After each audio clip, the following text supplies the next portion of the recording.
What's up, YouTube? I am officially installing my car seat in my car. Baby boy's car seat will be in my car until further notice.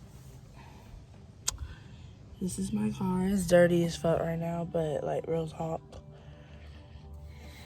This shit is hard.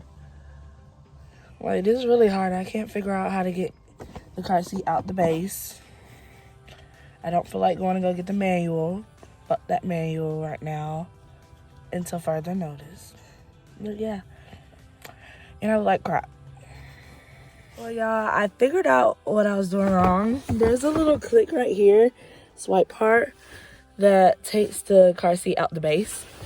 So yeah, now we got the car seat out. Yeah, so we got the base in. I'm gonna have to level it out a little more. But other than that, that wasn't even recording. Went ahead and put this on. Still got some more stuff to do.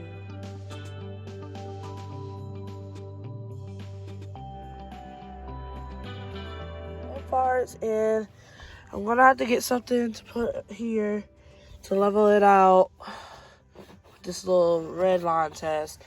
Other than that, his car seat's in here. It looks really nice. Fits sort of perfectly. This shit crazy. Okay, so this is what it looks like so far. These are not in there. They're just sitting there for whenever he is born. Adjust the straps when he's born, because we don't know how big or how small he's gonna be, so I'm not trying to do too much. But yeah, this is gonna be part 1 of his car seat journey. Car seat getting put in my car.